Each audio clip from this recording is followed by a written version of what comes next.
Good evening, each and everyone who is present here today. On behalf of Honeycomb School of Creative Studies and Photostop, a warm welcome to all of you for this webinar, especially on the occasion of Teachers' Day, which is today. I know all of us know that it's a weekday today. It is must be a working day for all of you. It's closer to 7. Like I said, a lot of you must be already stuck in traffic as well, or maybe already reached home in case if you left early.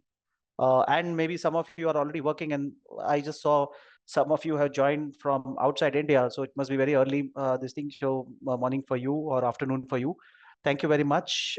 Today we are going to go full throttle into the magical genre of travel and street photography with our eminent speaker Satish sir, showing you some magical and eternal moments frozen in time. So we would suggest fasten your seat belts and let's start rocking. So I'm pretty sure all of you are excited. If you are excited, please put a yes into the chat. I would like to see, you know, thank you very much, Pranava. Thank you very much. Okay, so as usual, I want to start this webinar with a quote, and the quote goes like this in quotes. Awesome teacher is hard to find, difficult to part with, and almost impossible to forget. How many of you really think that is true, especially if you understand, that how important a role of a teacher, a mentor, or a guru is? I'll repeat the quote one more time. Awesome teacher is hard to find, difficult to part with, and impossible to forget. If you really believe in this quote, please do put into the chat that if you feel that is true. Moving on, before we get into any kind of specifics for today, I want to just roll a short video, a 2-minute video for all of us to feel special. It's a tribute to the Teachers' Day. Pardon me that this video is in Hindi. For those of you who may or may not understand Hindi, there will be English subtitles. But what is important is, like they say, communication doesn't require any boundaries. You will be able to immediately relate to this video, especially on this the gratitude that we have over teachers. Please remember, I would want to hear your opinion as you are listening to this or seeing this video, because this video is not only about Teachers' Day as in teachers in the school or colleges or wherever, but it is in every walk of life. With that, if we can just roll the video, please.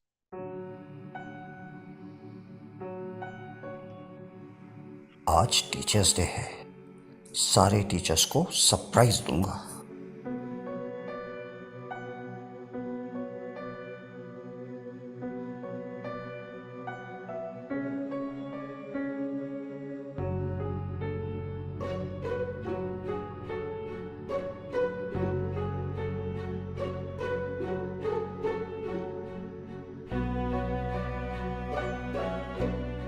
Doctor Joy, आपने सिखाया भगवान हमारे बीच ही होते हैं।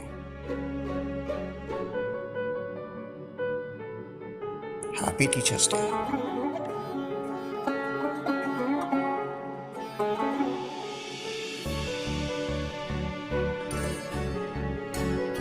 कुमार जी, आपसे सीखी निस्वार्थ भावना। Happy teachers day.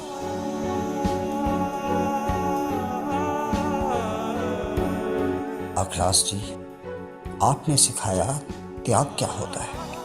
Happy teachers day. सफाई योद्धा राजू, कोई काम छोटा नहीं होता, ये बात आप ही ने सिखाई। Happy teachers day. Master ji, happy teachers day.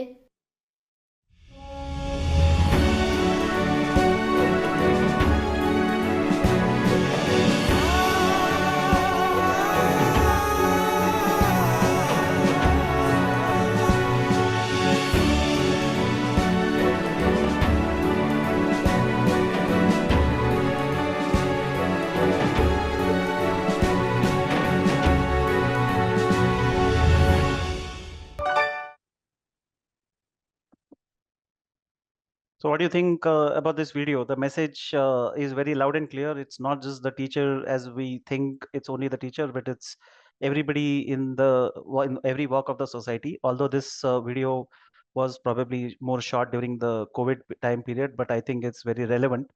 And I think the gratitude for anybody who is selfless warrior in this society, we should definitely have gratitude to them. Okay, so with that, I just wanted to introduce myself. My name is Mithun Prabhu. I am an IT professional and a passionate travel photographer myself. I handle the PR and marketing of Photoshop and Live Shots brands, which are owned by Honeycomb Creative Support, a 16-year-old marketing communication agency which is based out of Bangalore and has offices in Mumbai and Hyderabad. We help professional photographers and aspiring photographers, hobbyists to acquire knowledge in different areas of photography. We have been conducting several workshops, exhibitions, and seminars on photography in various cities. We started during the core pandemic with the same brand name, which we launched in August of 2020 with the World International Photography Day, which was called as Reels of Wonders, and have never stopped since then. Starting of this year, early February this year, 2024, we have been conducting a lot of offline knowledge sharing sessions, classes, which a lot of you patrons would have attended as well. For the past 4 years, we have hosted nearly 50 plus webinars, 10 plus workshop masterclasses from different genres of photography, topics like astro, post-processing, travel, macro, underwater, landscape, street, and you just name it. We have been always overwhelmed with the love that all of you have shown and the feedback post those. Your feedback definitely helps us grow stronger and get more relevant content from time to time. Even for this webinar, we nearly have 400 plus registrations, and I already see a lot of people already into this webinar. We plan to continue and bring more sessions for you. More of them will be also offline. Not everything will be online webinars, but also offline sessions in different cities. Right now, we have only done more in Bangalore, but we will be connecting with all of you in different cities as well. Thank you so much for all of you taking time on this Thursday evening, like I said, that too on a weekday, and especially wishing all of you a happy Teachers Day and attending this webinar in large numbers. We are absolutely delighted to host you. Before we get into the further introductions, we will have three polls coming in back to back. Let's have the first poll, please. I would request all of you to please, exercise your votes. I'll give 60 seconds per poll. Here is the first one. How many of you among the attendees have any experience in the field of photography? You can select any of one of those four choices. You want to learn more, you are an amateur photographer, never tried before, or an expert or a professional photographer. Please select one of those four. The question again for you, how many of you attendees have any experience in the field of photography? Another 40 seconds to go.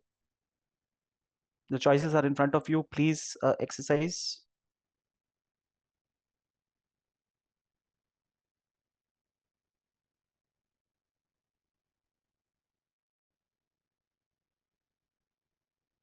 So those of you who just joined just now, there's a poll already in front of you. Kindly exercise one of those four options. Another 10 seconds.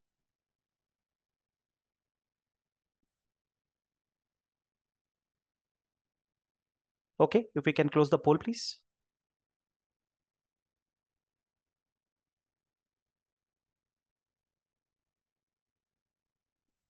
Okay, wonderful. It's a skewed response, Shri, as I see. Want to learn more and amateur, and there are some professionals as well, 10 of them. Very good. Thank you very much. Okay, so if we can roll the second poll, please.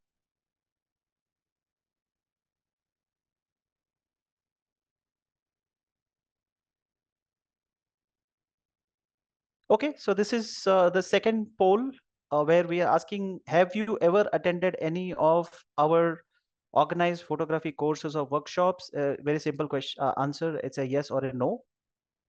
Anything that you attended with us in 2020, 2021, 2022, 23, or this year, 2024. We had a last webinar which we did on August 18th, which was on the eve of World Photography Day with Dr. Sanjeev and Hema. Any of the courses or workshop. It's okay if you have never attended. We might be having a lot of you who have never attended. Maybe this is your first session. So it's either a yes or a no. Another 20 seconds. Very simple question. Have you attended any of our photography courses or workshops?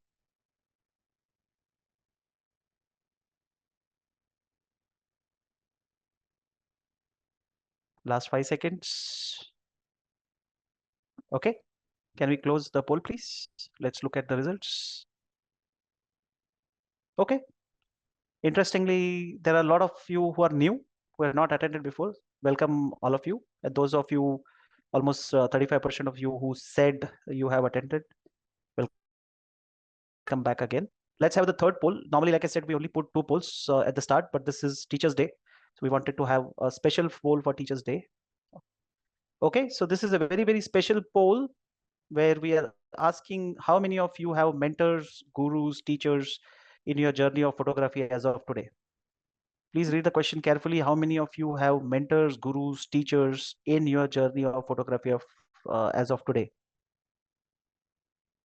Do you can have one of the 3 options as choices? I already have, and I'm thankful to my mentor or mentors. I don't have anyone right now. Can you help? Or it could be I surely have that as a wish list. It's perfectly fine if you don't have anybody and you would definitely want to. I think today is the most auspicious day to get in, show some gratitude, follow somebody's work, get inspired, and definitely, who knows, after Satish sir's session tonight, you might find a mentor in him.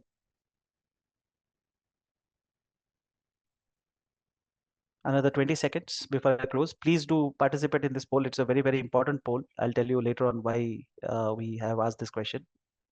Like I already said, happy Teachers' Day to all of you. It's important.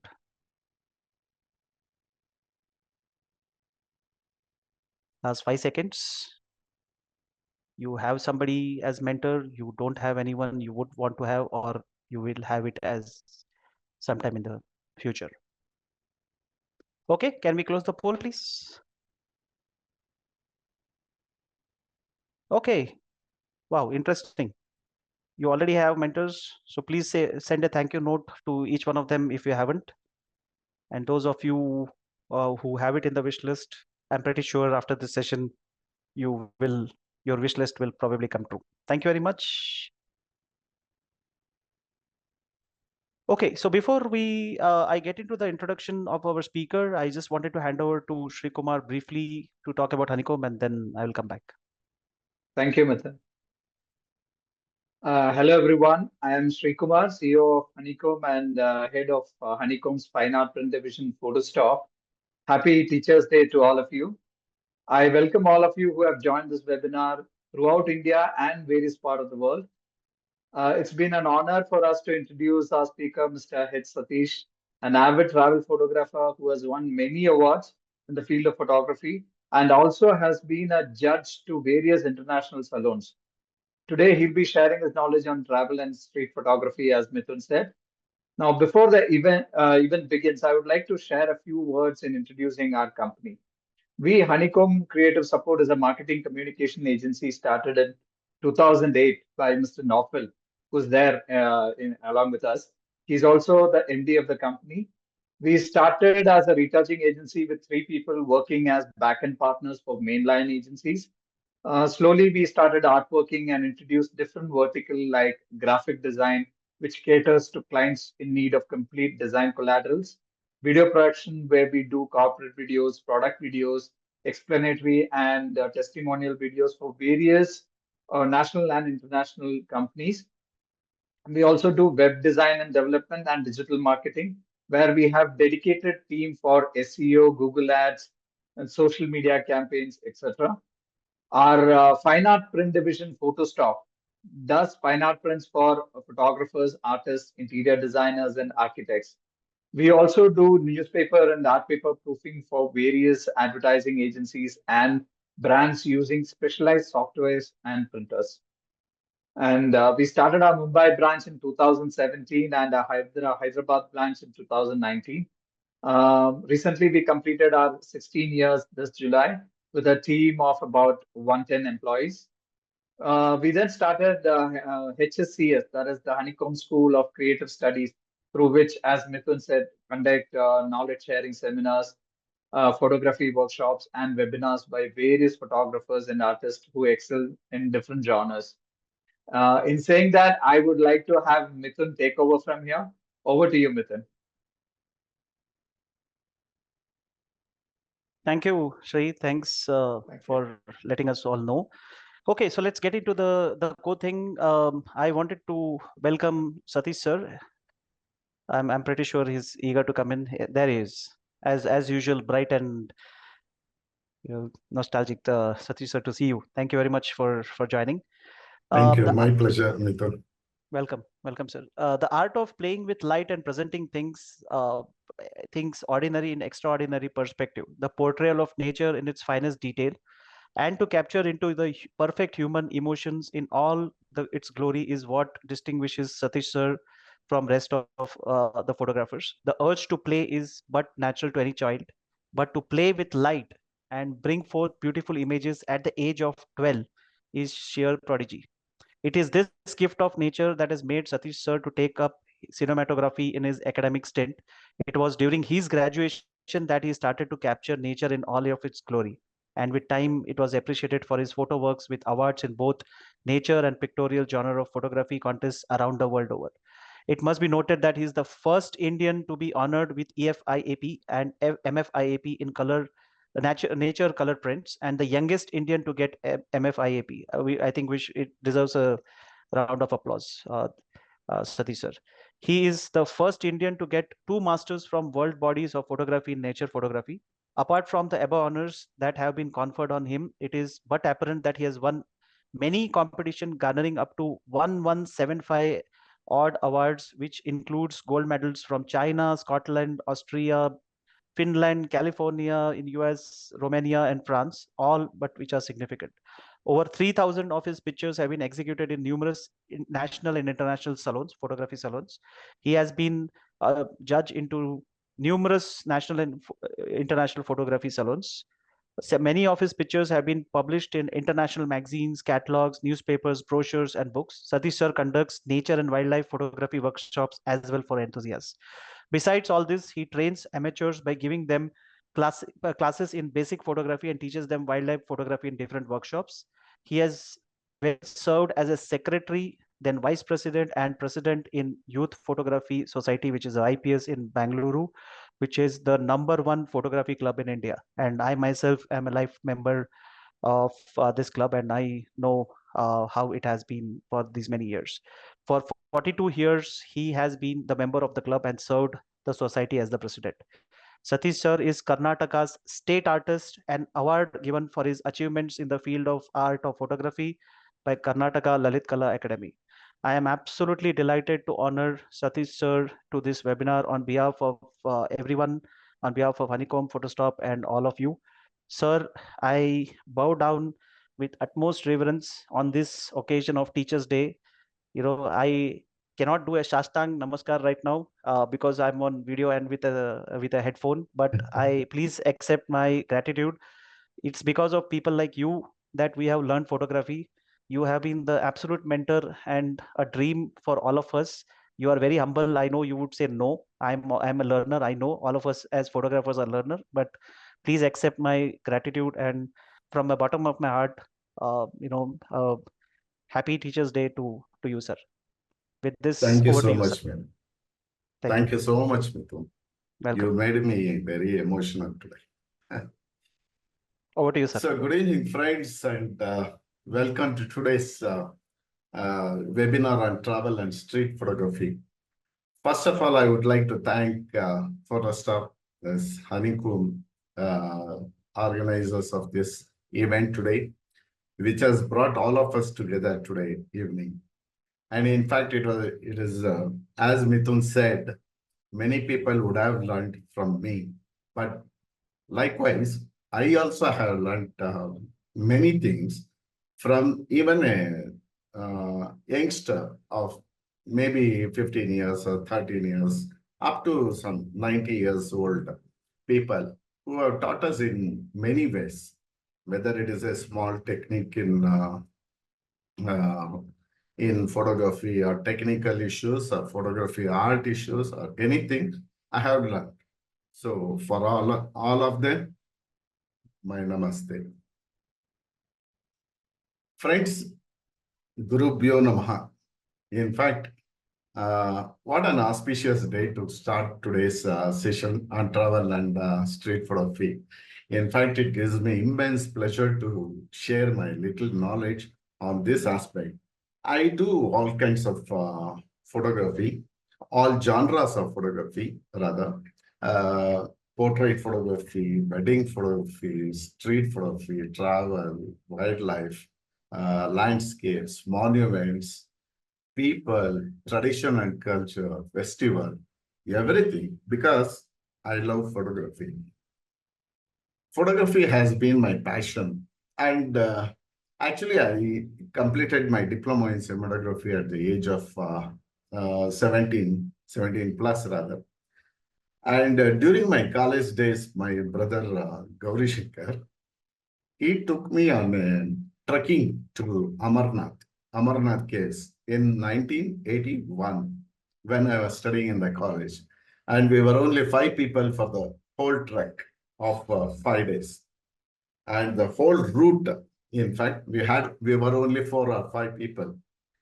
And the journey started since then. I have been traveling. And soon after my diploma in cinematography, I traveled solo all over South India at the age of 18 years. So the travel bug has bitten me so hard that even till today, I have been traveling a lot. And uh, in fact, that gives me a lot of happiness, meeting people, looking at different cultures, learning tradition and art from other states, and meeting people. And more than anything else, I love food.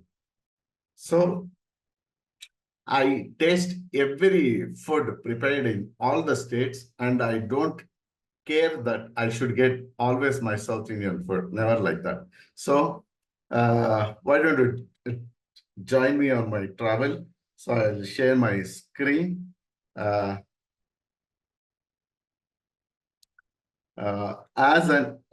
I keep talking about my picture, I'll talk about my photographic journey and talk more about the images. So let us start with travel photography. So what is most important for a travel photography is preparation. First of all, when we think of traveling anywhere, any place, any cities or any villages or any festivals that we want to go, we have to get prepared much in advance about the place, about the happenings, about the altitude or the weather conditions, all those things. And particularly for photographers, what usually I do is, in earlier days, I used to check all these brochures that is brought out by travel department, that is a department of tourism and of different states or central government tourism also. So refer to those books and other things. Now we have got internet and more access to more number of beautiful pictures also. So you'll get an idea like in what kind of angle or lighting we can try and take good pictures. Next is punctuality. Unless and until you maintain your timing, whether it is in travel photography or wildlife or street or wedding or whatever you name it, punctuality is the most important thing for a photographer. Unless you don't practice to be in the right time, you won't get good pictures. Particularly for travel photography and wildlife photography, even a second or even a minute matters a lot. By the time you just turn like this and turn this side, the scene would have changed. And you have to be very attentive. Composition is very important for all genres of photography. Like in pictorial photography, what we say. Pictorial photography is nothing but using the artistic lighting, artistic composition, placement of subject, and treatment of subject, and storytelling point. All these factors in a picture, it gives beautiful punch in the picture. So the same thing applies to all genres of photography. particularly for travel photography, though it is not required to really put pictorialism in all images, but if you have chance, or if you get a chance, do it. It will give a beautiful punch in the picture. Equipment is very important, and unless and until you have proper equipments for proper kind of landscapes or monuments or anything for people, everything, it requires different focal length lenses, and having good equipments give you better results. And finally, for any picture, storytelling is very important. What for you are taking pictures? Is it for your album, or just to keep record, or just to show it among your friends and relatives, or just for yourself to enjoy? Just decide before clicking picture, what for I am taking the picture. So storytelling in each picture will convey the message without you being there. Because for an artist, we don't require the artist to be present in front of his picture to explain about his picture. The picture should explain about the inner sentiments of an artist, what he is conveying to us. So storytelling is very important for all the pictures. So now I'll be showing my pictures. You just see all these aspects, the compositional values, the lighting, the storytelling point, and finally, the presentation. Unless and until you process your images properly, you will be a failure. So learn the art of photography along with the art of processing. So what is travel photography compiles of? It consists of monuments, landscapes, tradition and culture. You can shoot people, you can shoot festivals, you can shoot wildlife safaris, and not to forget sports. So literally it means when you are traveling, whatever the chances or genres you get, or whatever subject you get on the way, you keep shooting. So let us travel together. So the beautiful angle that you get is from air. When you are traveling in the flight, don't forget to hold your cameras next to you, next to the window, of course, to get the best views. I will start my travel slideshow right from my own state, Karnataka. The Hampi ruins is one of the most beautiful places one can visit, and the various angles and various compositions, it will give you and bring back the beauty of the past ruins, and it makes your picture more interesting. But when to take and what to take is very important. As I said, preparation is very important. Like, for example, a lot of people, they keep going to Hampi. They take regular pictures of Vijay Vitala temple or Virupaksha temple or anything. But adding people and interesting aspect makes that particular picture is special from others. Here, one of the yoga teacher, she is a yoga teacher in her own country. She is from Netherlands or some European country.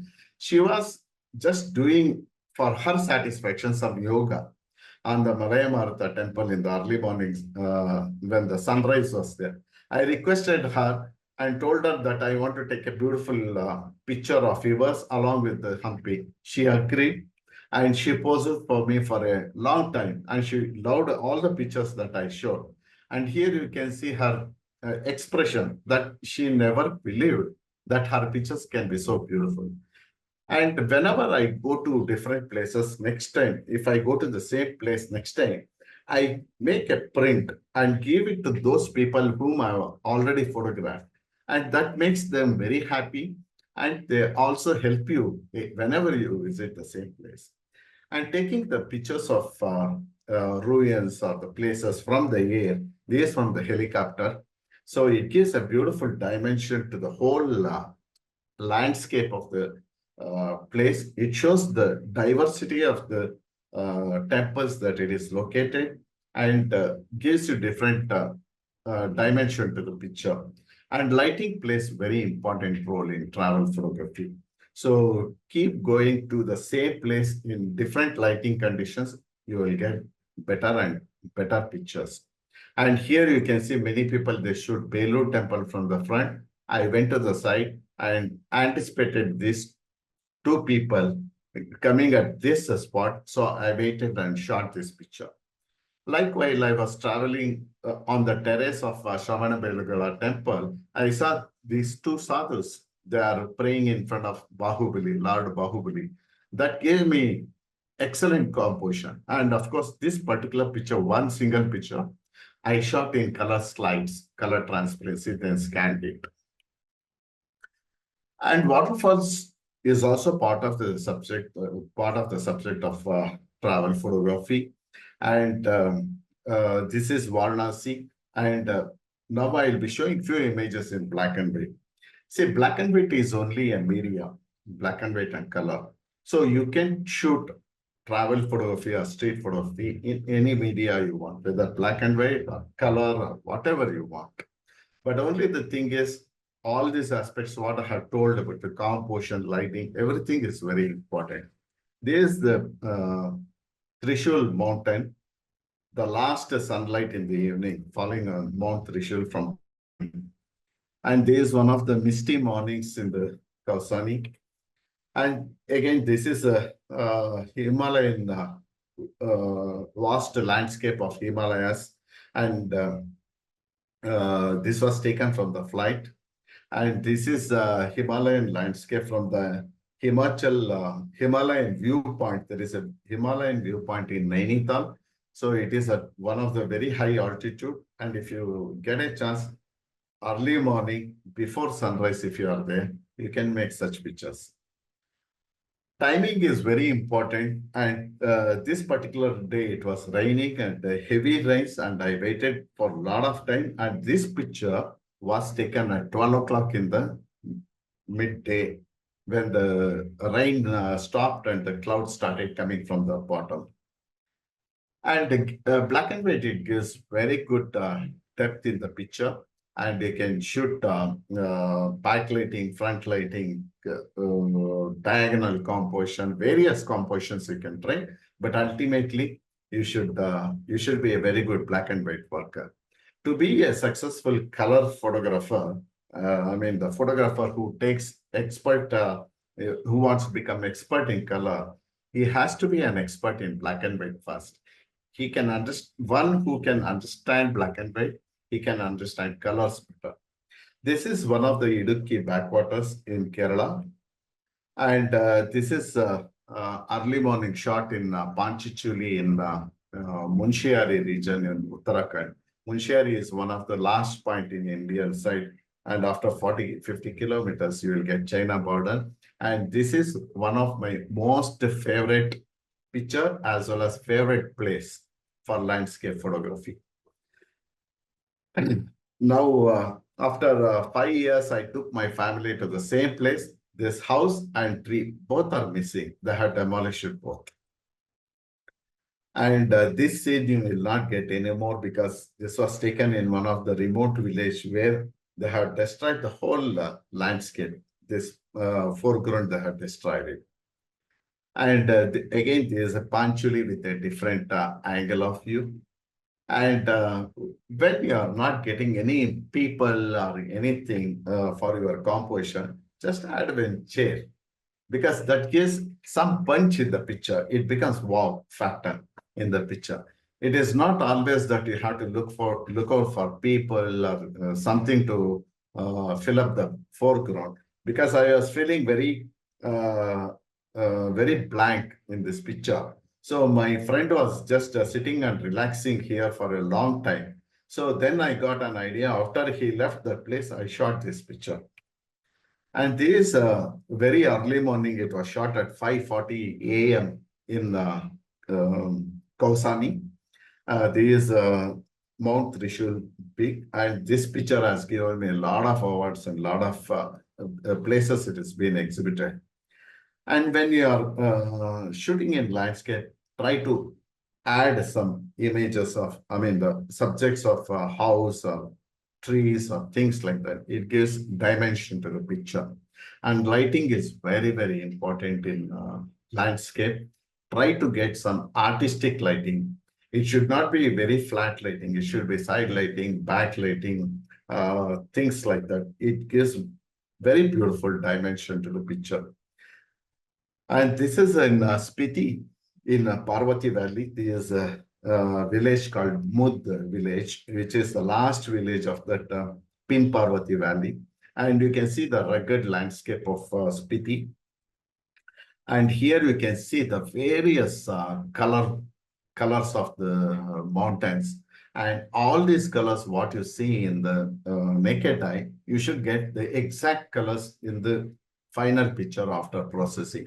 That is what I mean. The excellent processing you should get. The blue should be blue, green should be green, white should be white, like that. And of course, I have got a subject here in the foreground. There is a local shepherdess with her sheep, and a Mud village in the background. This is the evening 4 o'clock lighting in the valley.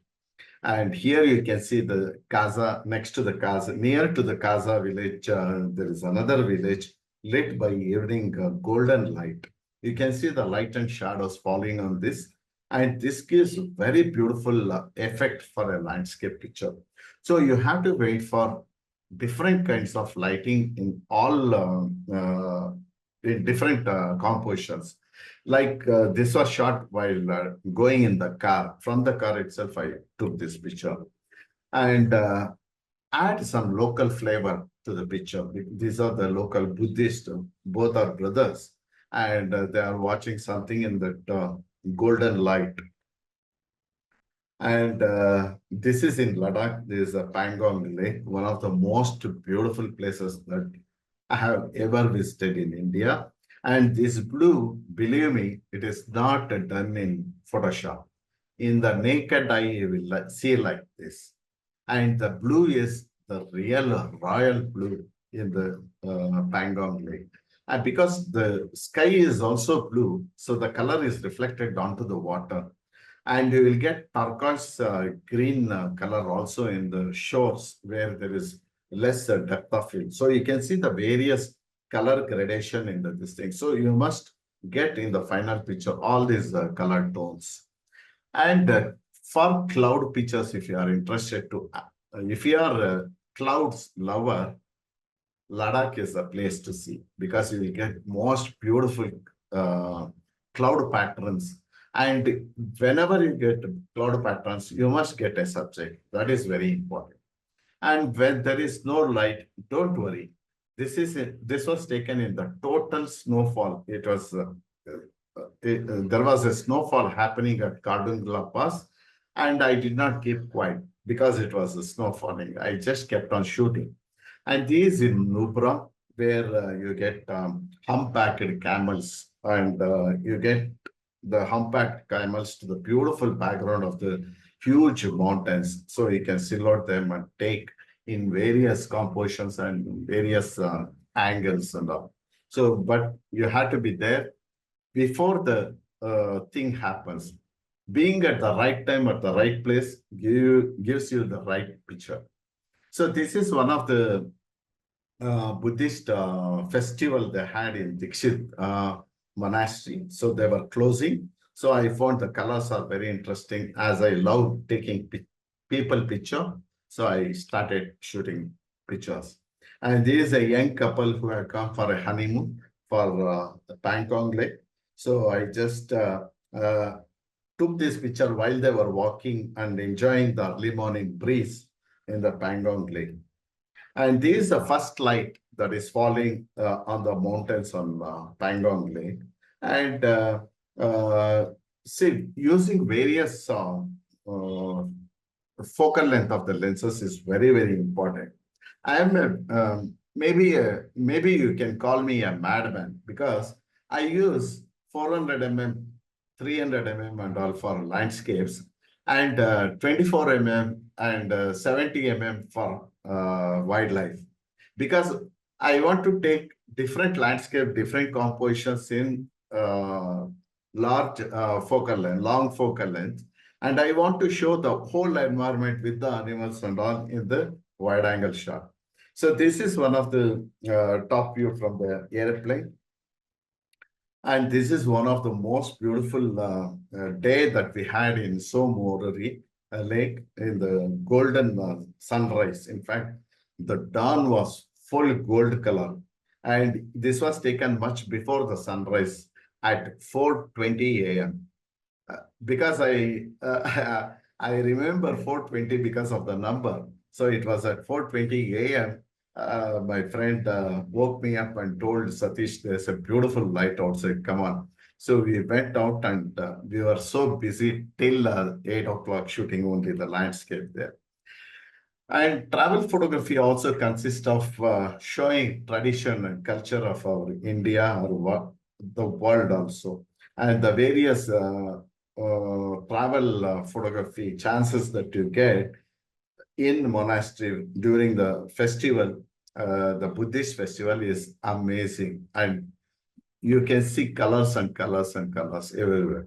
And the kids, when they are small and young, they are so beautiful, particularly in Ladakh region, they are so beautiful. And this was taken in near Ravangla in North Sikkim, South Sikkim. So you can see the Buddhists just chit-chatting against the Kanchenjunga background. And this is the one of the most beautiful Buddha that it has become a tourist attraction nowadays. This was taken in Ravangla in South Sikkim. And of course, you know, this is a historical World Heritage trains at Darjeeling. So I did not wanted to shoot Darjeeling train when it is on the road. But when I went to this particular workshop at 8 o'clock in the night, and I saw the people were, it was very cold night. So they had a fire, and I can see the smoke of the heritage trains coming out. That made it very interesting. And this is in Andamans, and Andaman is one of the most beautiful, Andaman Nicobar Islands is one of the most beautiful places for landscape photography. And you can visit various islands, and if you have more time, you can get fantastic images. And there also, the cloud patterns are very good. And the best time to visit Andaman and Nicobar is January and February. So before that and after that, you will get a lot of rains. Any day, any time it may rain. But during these 2 months, it will be quite sunny and quite pleasant, and you will get beautiful cloud patterns everywhere. And this is in one of the islands. You can see the lighthouse at the back. The same composition, they have used it in ₹5 note, Indian note, old note, not the new one. In the old ₹5 note, they have used it, the same lighthouse and same composition. In the picture, you can see. This very famous cellular jail in Port Blair in Andamans. And here is the front front building of the National Memorial. And coming to this Papikondalu, which is one of the very beautiful river, Godavari River. And Godavari River passes through Papikondalu. It is one of the places there. And this place has got beautiful river patterns. The mighty Godavari River, which flows are approximately around 5 or 6 kilometers across in width.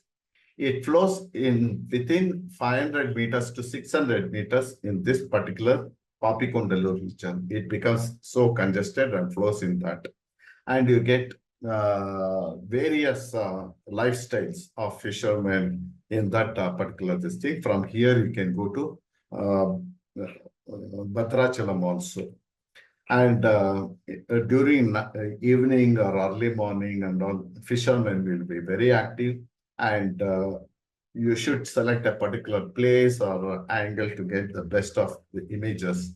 And here you can see in Rajamundry, you have got the old and the new bridge.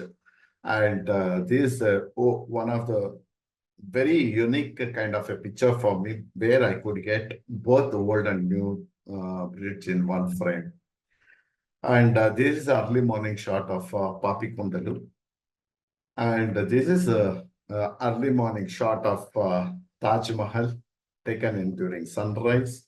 This is one of the different angles. And one of my most favorite Taj Mahal picture is this. This was taken in color slide film way back in 1990s. And this has given me many awards, and I have used variable sepia tone filter to get that sepia effect. And as I said, even the sports is also comes under travel photography, and there is a traditional Kambala sports bullock race in South Kannada region of Karnataka. And these are the Chatris. What we call Chatris is the tombs of kings and queens in Jodhpur. Near Jodhpur, you will get all this.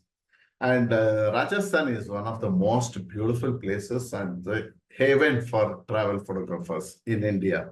And if you go to the desert, or if you come to the city, or wherever, you'll get fantastic images that you can make. And believe me, 15 days to 20 days is the minimum time that you want to spend in Rajasthan to get good pictures. And this is the first sunlight falling on the sand dunes.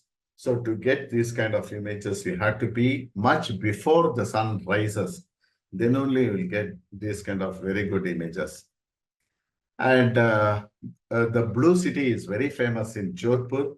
And if you walk along the gullies, the small gullies, which is 3 feet by 5 feet roads it has got. Believe me, 3 feet and 5 feet roads. So within that gullies, you have to walk through, and it will lead you to beautiful houses like this. And Holi is very famous amongst Rajasthani people, and here girls enjoying the Holi in desert. And this is a procession of some family migrating from one village to another village in the sand dunes. And this is one of the close-up of the sand dunes. All these factors, I mean, the different kinds of subjects that you get, they're all under travel photography. And if you go in the evening and wait for the sunset during the sand dunes, there are many sand dunes in the Jaisalmer region, and you have to be very selective in selecting the particular place and the subject. Then you can make such kind of images. And this is another my favorite picture of two women in red saris in Rajasthan, Ajmer Fort, Amber Fort. In fact, Rajasthan is their love red very much. All ladies, most of the time, 360 days, they wear red saris. 5 days, they put it for wash, of course. So 360 days, they wear red saris and red dresses. They love it very much. So this is one of the time I waited for them to come at that place and shot this picture. And these frame in Mandu in near Indore in Madhya Pradesh. And wildlife is also part of travel photography. So if you take a close-up of animals, it becomes wildlife photography, even though you can add it to travel photography. And if you include the landscape and show it, it will be more beautiful. It shows the kind of environment that the animals live. This is the Ramganga River in Corbett National Park, and taken on the first sunlight falling on the elephants. And you can take this as a travel photography. And here I want to mention that all these travel pictures or whatever I am speaking of, it is all my personal perception and my personal view about travel photography. I am not telling according to the rules of FIAP or PSA or FIP or anything pertaining to salons. I am not talking about that today. So this is about my personal views about travel photography. So this is one of the 24/7 crematorium in Varanasi.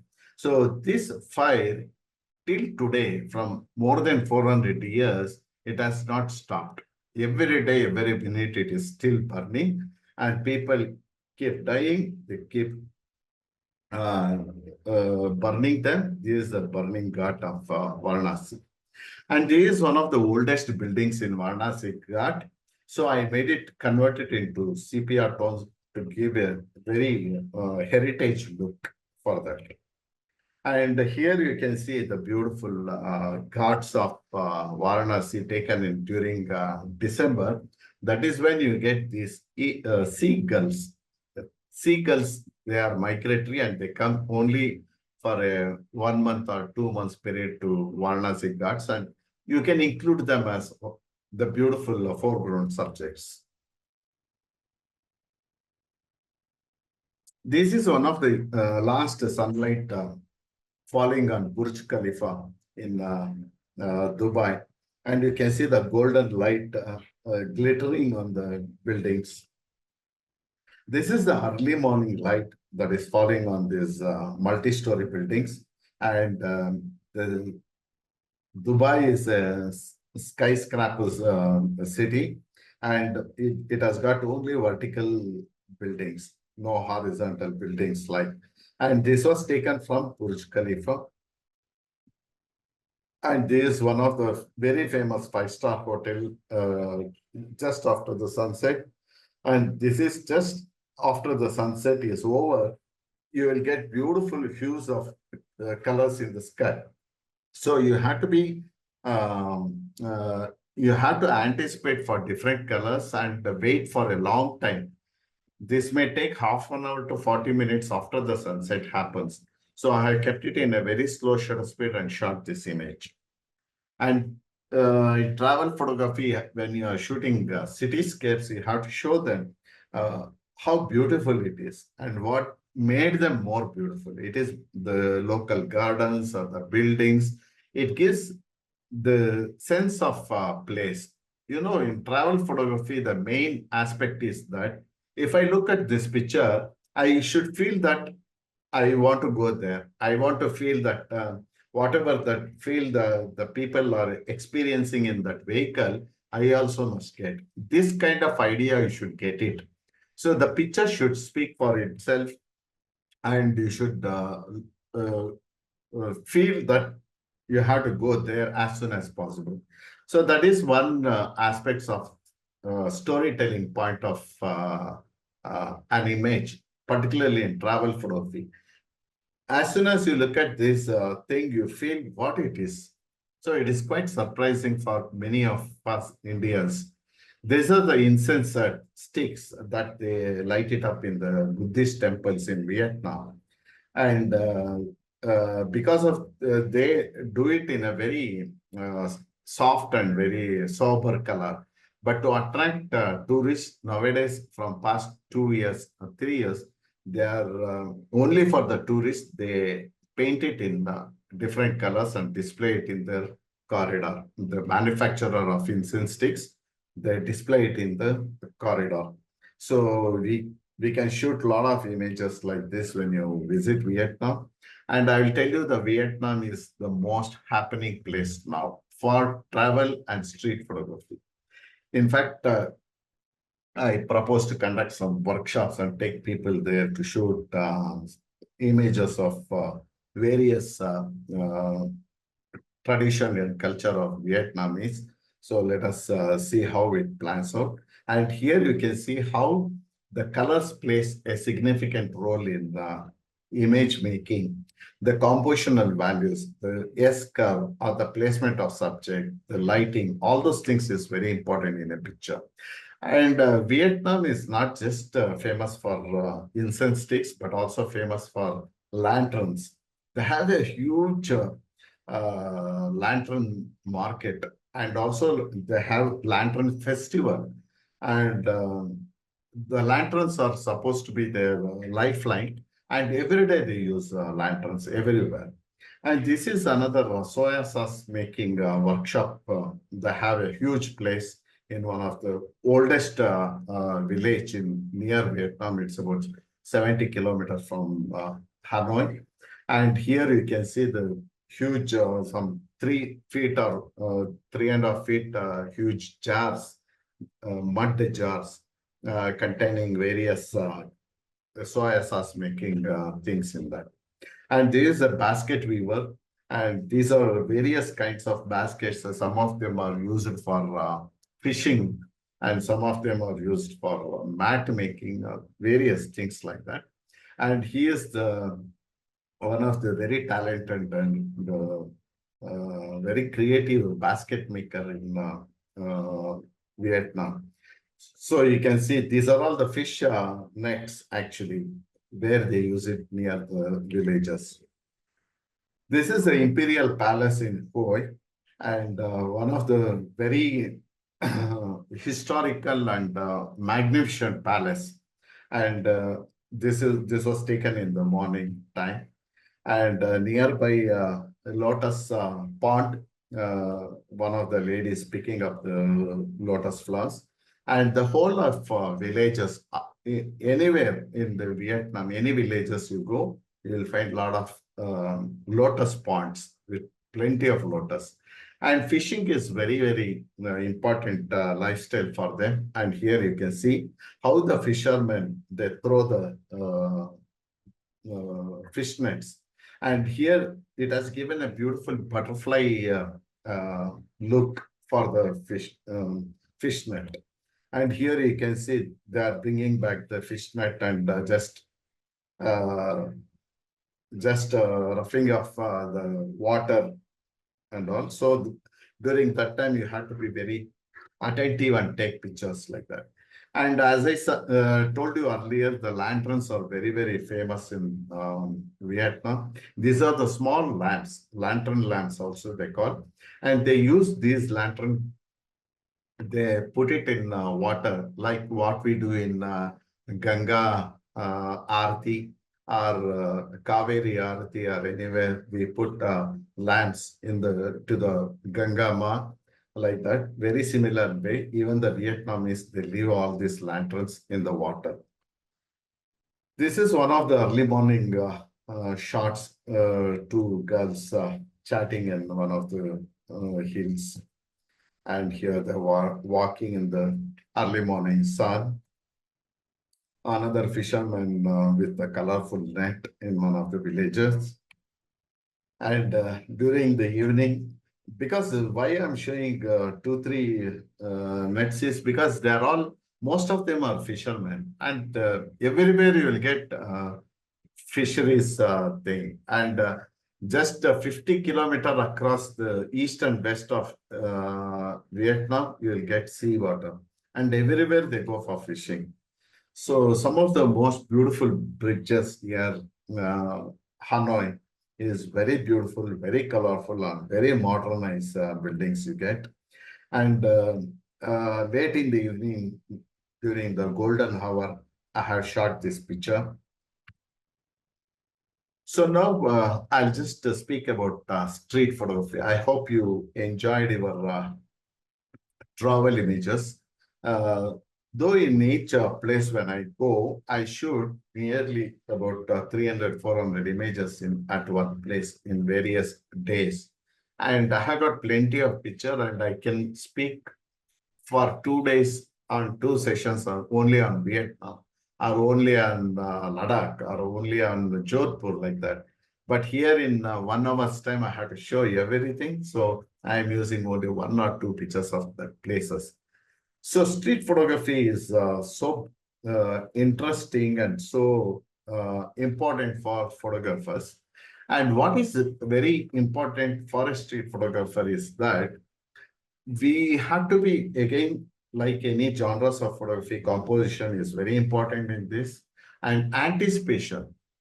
See, when you are in the street, you should anticipate the people may come at this place. So let us be waiting here so that I'll get them in the beautiful composition. Wait for them at particular lighting, they will come. They may not come also. Then change your place. But if you anticipate and wait for a long time, things will happen in a different way. If those people are not coming, any other subject you may get. So anticipate and wait for the subject is very important in street photography. And again, punctuality is very important because in street, the street is covered by too many buildings on both the sides and trees on either side or things like that.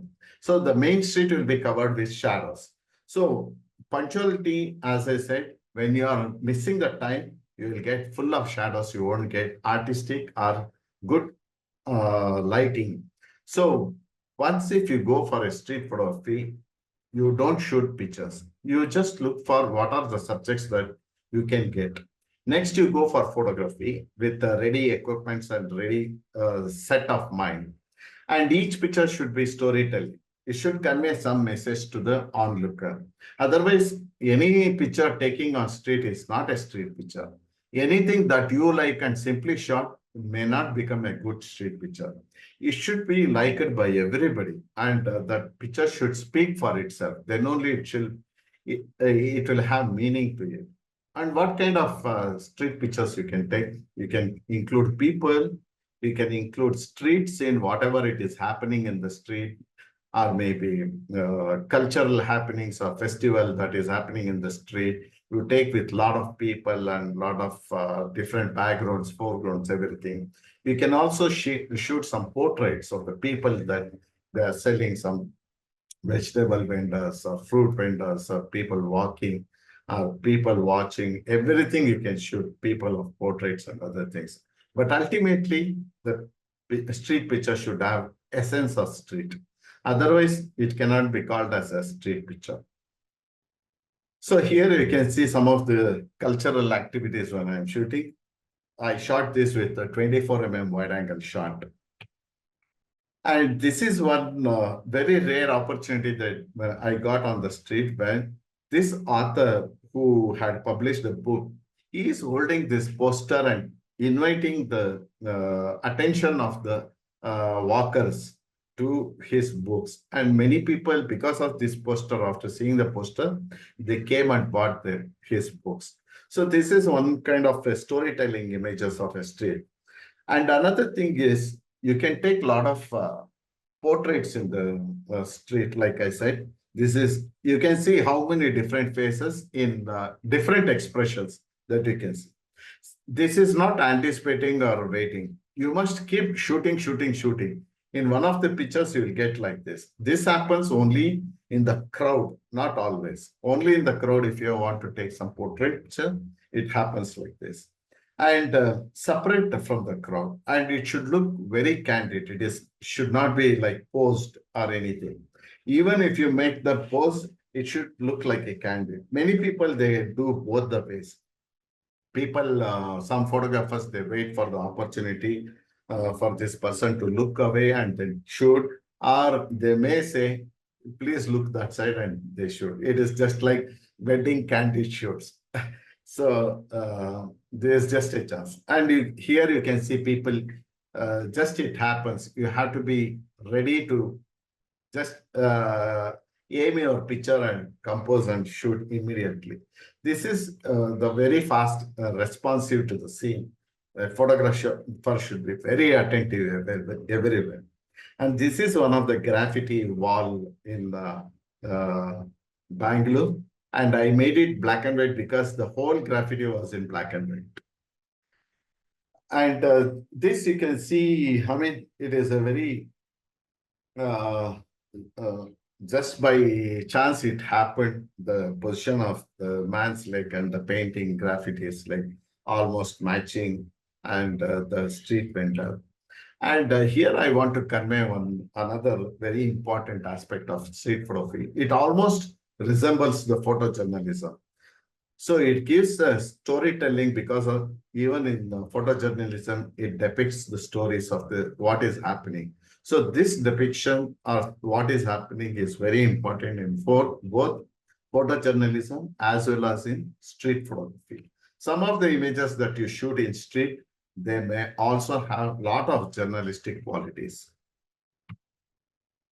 And here you can see man is a man. So it happens in street photography when there was a painting Chitrasante, what we call it, was a festival of arts on the street.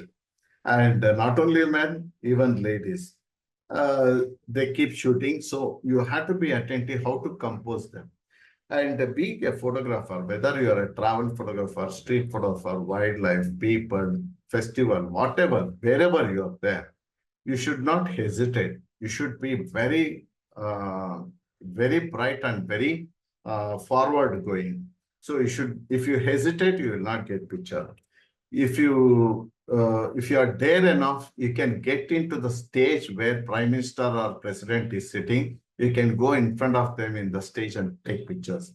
That is the power of a photographer. So irrespective of security or irrespective of anybody, they give more respect to the photographer, but you have to maintain your distance. And you can get plenty of very good pictures if you are there enough, because I don't take permission anywhere. I just go in front with my camera and people allow me to take any kind of pictures that I want. So here, this was taken street scene in one of the festivals, taken from one of the second floor or first floor building. And this is one of the very scary festival. It happens in South Canada called in the night, in the midnight, at maybe it's early morning at 3 a.m. or 4 a.m. They fight with the palm fronds, and these are all full of fires. They throw at each other and they play. This is one of the festivals. It happens only in the early morning for half an hour, from 3 to 3:30 or 3:30 to 4 a.m. So you have to be very careful, and many of these fronts, they may come hit you also. And this is while going in the car, I saw these people going in front of me. So I shot this through my car only. And here there is a Pili dance. This is one of the very famous cultural festival. It happens in South Canada region. And here, this picture, though I have taken about 4 or 5 years back, I have named this as a tigers inside and tigresses outside. So this has given me a lot of awards in journalism and photo travel section in competitions. And this was taken just last week in Krishna Janmashtami in Udupi. And this is, see, like I said, street photography also gives a journalistic meaning. Here, this is more of a journalistic value than street image. And Jodhpur is one of the most beautiful places for street photography. If any street photographers are wanting to do street photography, there are very few places in India where you can make 200% images each day. And Jodhpur is one of them. Kolkata is one of them. And likewise, there are plenty of very beautiful places. You have to wait for, you should know where to go, where to stand, and where to be right at the time, at the right place. Then you can make a lot of images. And nowadays in Blue City in Jodhpur, they are making a lot of graffitis. And you can see how ladies keep coming and walking in the street. You can add pictures. And Blue City is one such place where you can take a lot of street pictures.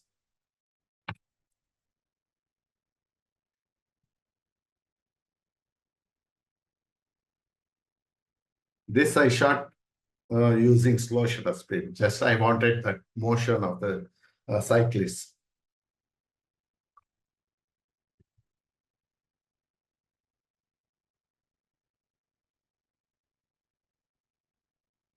And actually speaking, Mithun, do I have another 5 minutes? Yes, sir. You can easily take 5 minutes. No problem. Thank you. Okay, yeah. See, why I'm showing this picture is this was taken in Jodhpur street. It is a very small street. As I said, the gullies is of 3 feet by 5 feet or something like that. In most of the gullies like that. In some of the gullies, only you can walk. If suppose somebody comes from opposite, you have to put your chest to the wall and give him the space at the back. It's like that. So what happens when they want to build the houses or anything, if they want to take any material, they have to take it on these donkeys. If a person is in need of any medical assistance, he doesn't get ambulance. He should be carried on these donkeys down to the street, to the main road. From the main road, it can be taken on to the ambulance or to the auto rickshaw. So that is the condition of this blue city of Jodhpur. So that is why these donkeys are meant for both for construction purposes of the houses as well as for the people. And here you can see the small kids. See, the joy of villagers is so much. This is one of the very remote village near in the West Bengal, near Shantiniketan. And I saw these people, they are playing with some kind of a rolled waste material, and they're playing. See the happiness in everybody's faces. And this is one of the very common picture of a street in Calcutta, whenever you go, you'll get like this. And this is one of the flutist is playing on Varanasi cards. So you can, for street photography, take pictures of people, close-ups, and what they are doing, why they are doing. This is one of the ghats of Varanasi, so you can show it as a street. I am not showing the very common pictures of Varanasi ghats or street or anything. You might have seen thousands of them. I want to show something different. So I'm showing probably which you might not have seen earlier. So this is in Mahabalipuram. This is called Arjuna's Panas. And there in the morning times, if you just stay for a few minutes, you will get plenty of human activities. Here, one woman taking her child to school on a cycle. And now I'll come to one of my, off late, it has become one of my favorite place, the Vietnam. So here the flower markets or vegetable market or any market for that matter is so beautiful, so clean. We cannot say it is a market because we have seen what is marketing in India. Here you don't feel like it is a market because everywhere it is so clean and tidy, and it is so colorful. And most of the people who are old ladies or old people, they simply sit in front of the street and sit for chit chat. They welcome each other and chat for some time and go off. And here also you can see some of the people just spending their time by the side of the road. And these graffitis on the wall, it has become very common throughout Vietnam as well as throughout the world. In fact, I have seen many of the pictures in the Western countries as well as in India of late. They are making a lot of graffitis. And when you want to take pictures of people, don't go immediately aim your camera and shoot pictures. Never do this. Just stay in front of them and watch the whole area for some time. They will not go anywhere. They'll be relaxing. And what I do is I'll just go and talk to the people. I went to this first person who is sitting. He was always smiling. So I was chatting with him, and he was working in the Vietnam Army. Then he got retirement, and now he is running a cycle rickshaw, taking the tourists around in a rickshaw around Hanoi. So just be interactive and they will pose better, or they will not bother about your photography. Otherwise, they will question you, they will ask you so many things, they will tell you not to take, or things like that. So first talk to people and take their reaction, and after that you can shoot. Here, I just want to show you a different kind of a composition for a street photography. So on the street, they will be playing Chinese checkers. This is very famous in Vietnam. Every street, they will be playing like this. And they are very fond of three things. Most of the men. One is cigarette. The second one is tea. The tea is very hot and they'll put ice cubes into the hot tea. And then for almost about 1 hour, they drink that tea. And the next one is the Chinese checker. So these three things are very famous among Chinese, Vietnamese. And another very surprising fact is that even the people who are passing by or who are sitting and sipping some chai or something, they also come and watch how they are playing and things like that. Very surprising. You can see a lot of people spending time in front of that. And this is one of the tea supplier on the street, this woman. She was so happy after seeing pictures in my camera. She was very happy at that this thing. And this just by chance, I saw them coming in front of me. But as soon as they passed it, I just turned back and took some shot. And this is one of the morning exercise. They do it by the sea beach. So just a different kind of pose I got. This is one of the early mornings in market. And all the women, they are so clean and so neat and so smart. And they don't look like the street sellers or laborers or anything. In every aspect of their life, in every job they are doing, they are so clean and very neat. And here also you can see this, the right side, you can see two women carrying fruits and all on the basket. This is a traditional way of carrying things on the basket by women. Most of the women, they use that. Men, very rarely they use it in the fish market, but women, they use it very often. And this is another one of the Hanoi's oldest street. And you can see everybody wear caps, and you can see three different positions. This is just a shot, a candid shot. It is not managed or stage managed or anything. This just shot that. And here you can see, as I said, the baskets are carried by women for carrying some fruits or vegetables. In the foreground, you can see one woman going in the wheelchair. And this is a heavy traffic area. Then I thought they may pass through some signal or anything. Then I followed them. Then I got this shot. So this is what is called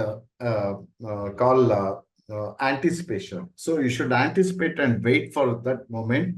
And you should follow people in case if they are really interested in street photography.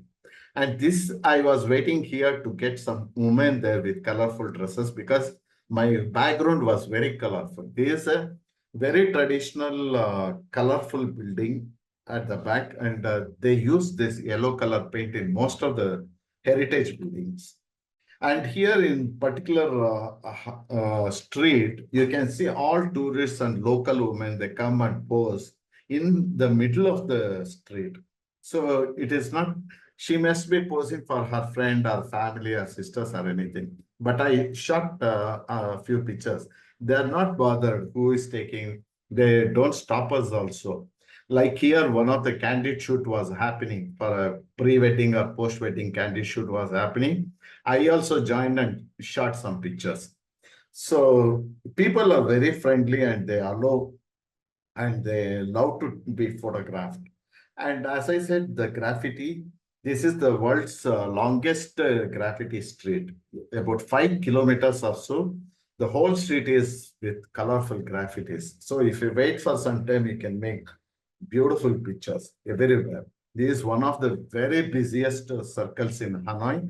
It was very close to my hotel. So 2-3 days I went and waited for people's position at that particular position. And I got some pictures. So I am coming to the end of my slideshow. So this is one of my very favorite picture because of the colors. I love so many colors and the flowers just coming and the graffiti is so colorful. It was fantastic. So friends, I hope you liked my presentation and talk, but I request you, wherever you go, please keep the place clean and do not throw garbage everywhere. Because this is your world. We have got only one planet. You have to save them. Travel the world and know how little you know. Because known is a drop and unknown is an ocean. Thank you so much, guys, for your patience listening, and I hope I did very little this presentation, but I hope it was useful. And I thank Honeycomb for giving me fantastic opportunity on this Teachers' Day. Very auspicious day for us. And I have taught you or shared my little knowledge, whatever I know. Thank you so much.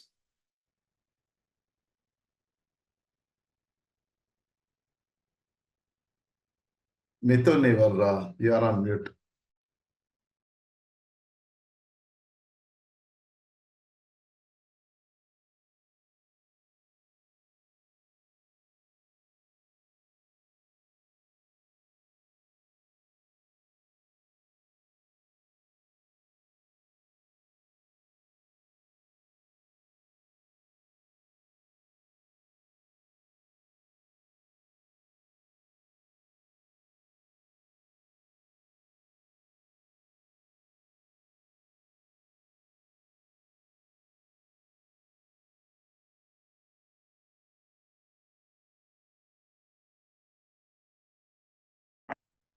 Is this better now?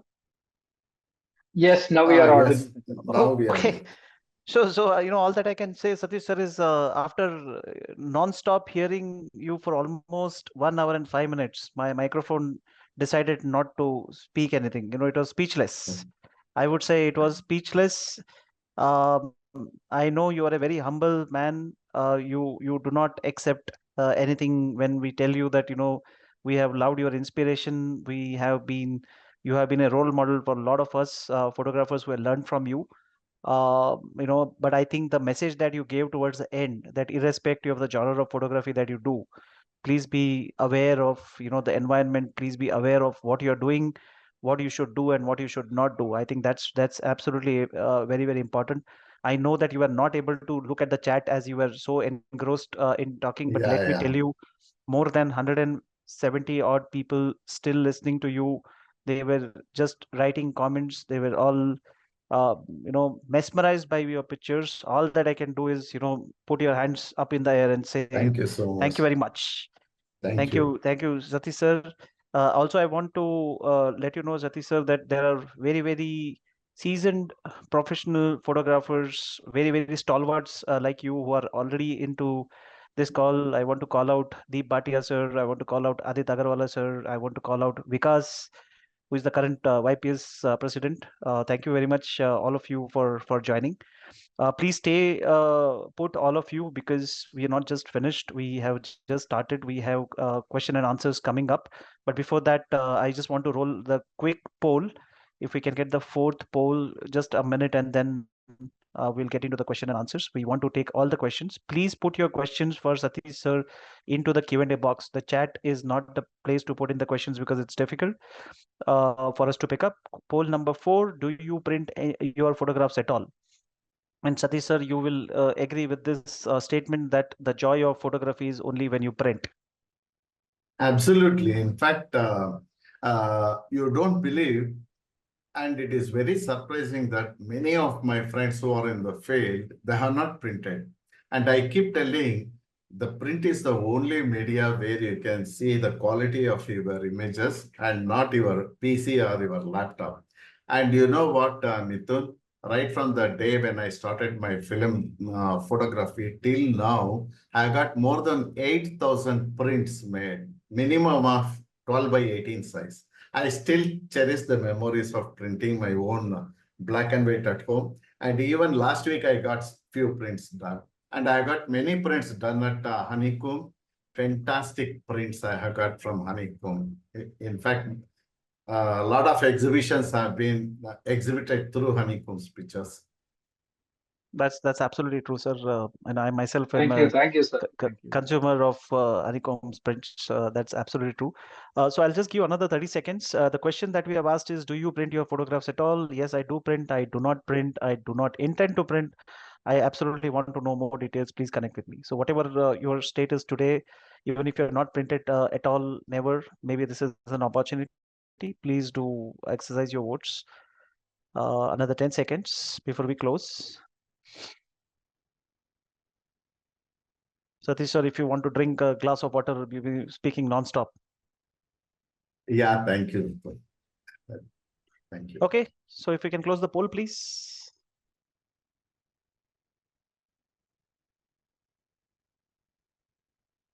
Okay, Shri, this is for you to know. Very interesting skewed statistics. There are people who want to know more. Please do connect with Shri Kumar. The coordinates will be mentioned into the chat. Also, I want to let all of you know that there is a feedback form that has been already posted. Please do, do let us know your valuable feedback. Okay, let me close the poll and let's straight go to Shri before we get into the question and answers. Thank you, Mithun. Hello, everybody. I hope you all enjoyed this session. I would like to thank each one of you for joining us today. I would like to extend my gratitude to Satish sir for sharing a fantastic insight Thank about you. travel and street My photography. pleasure. My Yeah, pleasure. thank you, Satish sir. It was indeed a great session, like from a guru like you on the occasion of Teachers' Day, as to how one should perceive photography.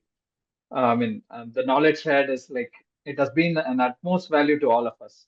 Thank you, Thank you sir, so once much. again. Now, on behalf of the presenters and the entire team of Honeycomb, we would like to take this opportunity to thank each one of you present here. Hope you had good takeaways from this webinar. Since we have learned so much about photography today, I would like to let you know about how photographs come alive as a print. Now, our fine art print division Photostop cater to photographers, artists, interior designers, architects, and even for home segment by providing them with reclay prints or archival prints. We help them not only by providing them with prints, but also help photographers and artists in exhibiting their works in various galleries and exhibition halls. Now, these fine art prints are done on 12 color state-of-the-art printing machines using archival papers and museum-grade canvases. And these carefully printed artworks can last for more than 50 years without fading. Now, we also get them framed and provide drop shipping pan India and overseas. Now, we tie with various photography clubs pan India to exhibit their works. Like, for example, we have collaborated with these clubs from cities like Bangalore, then Mumbai, Bangalore with YPS, with TGIS, to name a few, and in Mumbai with and DCP, then with PSI, etc. So yeah, so we are into that. And now you can contact me on the number which is provided in the chat. It's 9901273816. Or you can contact me on the srikumar@honeycombindia.net for any questions. Now, thank you all, and over to you, Mithun, for the question and answers. Thank you, Shri. Like I already mentioned, and Satish sir also reconfirmed, the joy of photography is in printing. Please do try it out. You will definitely not go disappointed. Okay, so how many of you want to really know what are we doing next? Do you really want to know what are we doing next? Just a hint that we are not doing online webinar, but we're doing an offline knowledge sharing seminar. Do you want to know? If yes, please type in. There are a lot of people, Shri, who already have said yes. I want to let all of you know that Saturday, which is September 21st, which is almost close to 2 weeks from today, we are doing an offline knowledge sharing seminar starting 10:30 a.m. to 1:30 p.m. in Honeycomb premises here in Bangalore in Kormagla. I know a lot of you who are outside Bangalore would say, what about us? Like I mentioned at the start of this webinar, we will be conducting in other cities as well. But right now it's in Bangalore, or if you're in and around Bangalore, please do join. It's going to be on fashion photography, by the master himself, Satya Wagle. A lot of you in Bangalore and around in India would know this gentleman. He's a famous fashion photographer. So he's going to do a knowledge sharing seminar on fashion photography. It's called From Runaway to Reality. Please do join us. The seats are absolutely limited because it's an offline workshop. It's not an online webinar at all. We cannot accommodate more than 30 people. So the registration links and everything, please do follow us on our social media handles. Follow me on Instagram. All the details will come in. Like I said, it's first come first basis, and for RSVP participants, it's going to be free. It's not chargeable at all. So we just want to let you know. Okay, so with that, let me get into the questions. Satish sir, shall we go into the questions? There are a lot of questions for you.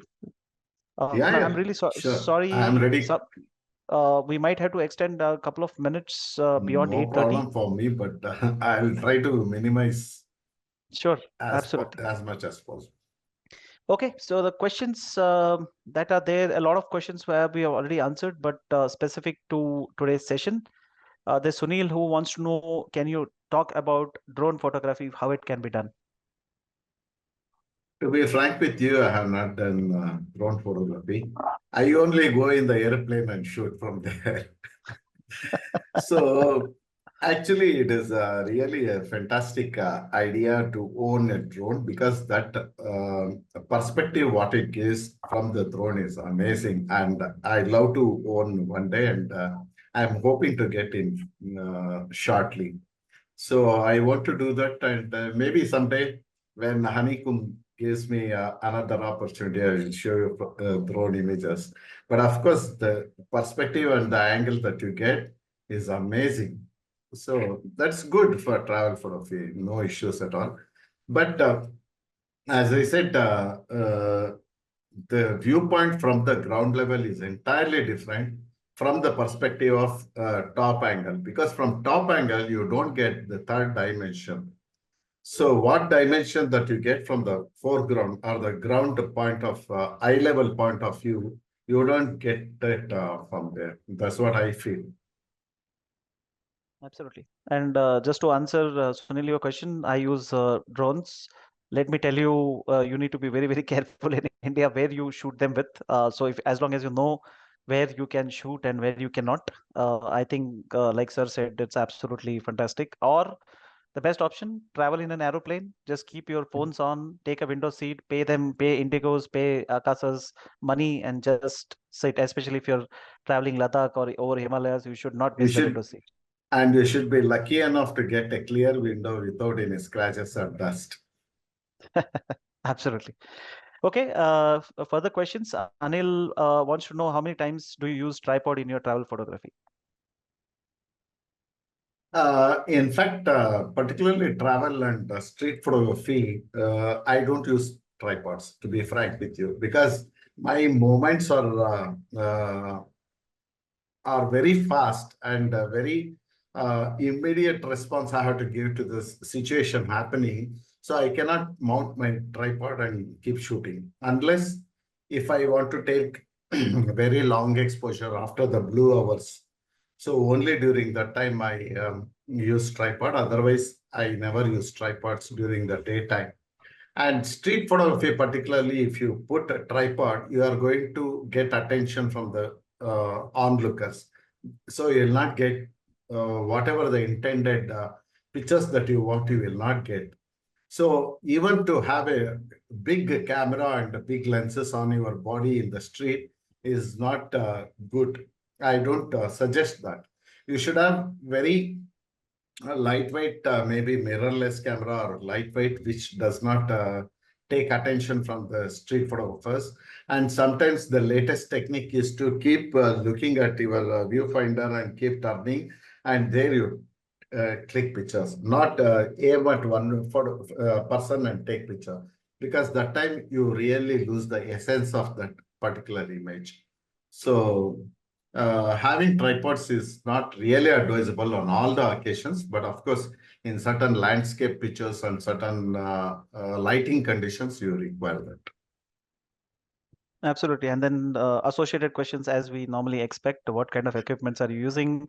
What kind of lenses do you typically use for travel and street? See, I always carry two bodies. I always, from 40 plus, 42 years, I can't say 42, though I started 42 years back. 40 plus years, it is Nikon. And I carry two bodies. One is a Nikon D850, another is a mirrorless, that is Z8. And I use only 24 to 120 on my landscapes and street photography. And I also carry my 80 to 400 for different angles and different perspective of landscapes and people. And I use 600 for my wildlife photography. And I use 105 for my macro photography. So I don't carry all the lenses all the time. Whatever the subject that I am aiming for this particular week or this particular trip, I carry only those equipments. And always take less equipment, make better and more beautiful images. Equipment is not going to make images. Whatever the less equipment you have, it is you who is going to click pictures and make images. Don't take pictures, make images. True. Mahesh, I definitely wants to know what kind of software do you use because you have such popping colors. Thank you so much. And I use both Lightroom as well as Photoshop. And as I said earlier in my talk, I used to do my own printing of black and white in my house. So I know the tones, different tones that we need it for the very good different kinds of tones that we get in black and white. So that gives a very good idea about how the color should be, what color should be, and what is the saturation level, and what is the sharpness level. You should not overdo anything just because you have got things at your hand. You should never overdo it. You should keep it everything at minimum and give a good punch to the picture. So my usual say during my talks is, if you spend more time while shooting pictures with perfect exposure, you are going to spend less time in front of the computer. If you spend very less time while shooting, you are going to spend more time while processing. I hope they understood. Yeah, absolutely. I think that's what a lot of people were wanting to know. How did you get the popping colors? Is there any specific processing software? Do you use Photoshop? No, nothing. Photoshop and Lightroom is the best this thing. So I process majority in Lightroom off late, thanks to Arjun Harith, who insists me to do more Lightroom work. So I do a lot of images in the Lightroom, then transfer to Photoshop. Then there I resize it, and final tuning is done in Photoshop. And Arjun is still on the call for your information. He's listening Oh, to you. really? Oh, okay. Okay. There are of course questions on all the pictures which are natural. Are they because they're candid shots, or are they really arranged candid shots? Usually, what happens most of the times. See, actually, for a commoner, it may look arranged shots because they might not have seen the real happenings that happens in the street picture. So it is not like particularly, I think they may be referring to some of my street images in Vietnam. It may look arranged. So maybe one or two times we may arrange it because we request them, can you do it? Can you walk from here to there and all we take? That may be one of the very rare chances. But as an experienced photographer, we will be anticipating, that is what I said, and we'll be prepared for the picture. So what I do whenever I am in the field, whether it is wildlife or travel or people or anything, I take the exposure for that particular lighting and keep everything ready. So depending on the subject, I just zoom and focus and take picture. That's all. So I don't check my viewfinder or my monitor, whether it is good, bad, and all. I never do that. Only after I come back to the hotel or the room, I check my pictures. So it has to be perfect at this stage. So there is no point in experimenting in the field even after 42 years of experience. There is no room for that. So at this level, I have to be 98%, 99%. I have to be perfect in composition, in exposure, in everything. So it may look this thing, maybe one or two images we might have asked. Otherwise, majority of them, it keeps happening in the street. We just click them, that's all. And sometimes we follow the subject everywhere, wherever they go, and keep shooting them very often because it may look very interesting for us because of the colors or because of the dress or because of the attitude of that particular model or things like that. So it may look, we might have done it very staged or anything. It doesn't happen every time. Right. Dheeraj wants to know what are the different layers in street photography. I already explained in my slideshow. So you can shoot people, you can shoot street scene, whatever it is happening. You can take festivals and culture. You can take market. You can take people fighting in the street, or people enjoying the street, people walking, whatever it interests you. But ultimately, it is not just it should be interesting to you, but it should be very pleasing and attractive and should have a wow factor for everybody to look and appreciate at the picture. Otherwise, it will not become a street picture. It should have an essence of the street. Otherwise, it will not become street picture. Absolutely. Jeevan wants to know the aperture that you typically use, because using a wide angle lens and keeping it at f4, f5.6, is that enough? And also, if you use any DSLR, naturally, if you raise the ISO, noise gets added to it. So what do you typically do? See, some of the equipments like D850 or Z8 or whatever I'm telling, those are all very high graded cameras and lenses that I use. And wide angle being wide angle, it has its own qualities of the lens. So even if you keep it at f4 or 5.6, it will have fantastic depth of field. So if you are using f11 or f16, it is more than required. So I don't go for f11 or 16. So the ideal sweet point in lens is f8, particularly for wide angles or this thing. So if you keep at f8, you will get very good exposure for 200 or 400 ISO, which is quite sufficient. And I don't mind even going for 3200, 4000 ISO also. And I am not worried about noise at all. I never make noise about the noise because I know how to control the noise, and only you have to think about noise only when you are going for printing. So you should know what is the size of print that you are making. So depending on that, you have to use your ISO or anything.